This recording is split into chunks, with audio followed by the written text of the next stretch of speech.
IPL 2025లో RCB హవా నడుస్తోంది. ఈ సీజన్ ఆరంభం నుంచి రాయల్ ఛాలెంజర్స్ బెంగళూరు ఒక స్పెషల్ బూస్టింగ్తో విజయాల మీద విజయాలు సాధిస్తూ దూసుకుపోతోంది.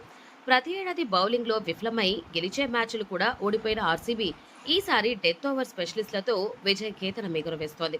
ఐపీఎల్ టేబుల్ టాప్లో నిలవడమే కాకుండా ఆరెంజ్ క్యాప్, పర్పుల్ క్యాప్తో అన్నింటిలోనూ టాప్ ప్లేస్లో నిలిచి ఫ్యాన్స్ కు స్పెషల్ ట్రిబ్యూట్ ఇచ్చేసింది. అరుణ్ జైట్లీ స్టేడియం వేదికగా నిన్న రాత్రి ఢిల్లీ క్యాపిటల్స్ తో జరిగిన మ్యాచ్ లో రాయల్ ఛాలెంజర్స్ బెంగళూరు జట్టు థ్రిల్లింగ్ విక్టరీని అందుకుంది. 26 పరుగులకే 3 కీలక వికెట్లు కోల్పోయినప్పటికీ ఎవరు ఊహించని కృణాల్ పాండ్యా అద్భుతంగా ఆడి విరాట్ కోహ్లీ సైతం సింగిల్స్ తీస్తుంటే పాండ్యా మాత్రం బౌండరీల మోత మోగించి ఆర్సీబీకి విజయాన్ని అందించాడు. ఇప్పటి వరకు పాయింట్స్ టేబుల్లో టాప్ 4 ప్లేస్లో అటూ ఇటూ తిరుగుతున్న రాయల్ ఛాలెంజర్స్ బెంగళూరు జట్టు ఢిల్లీపై విజయంతో టాప్ ప్లేస్కు చేరుకుంది. ఈ సీజన్లో 10 మ్యాచ్లు ఆడిన ఆర్సీబీ 7 గెలిచి 3 మ్యాచ్ల్లో ఓడింది. ఆర్సీబీ ఓడిన 3 మ్యాచ్లు కూడా హోమ్ గ్రౌండ్ చిన్నస్వామిలోనే.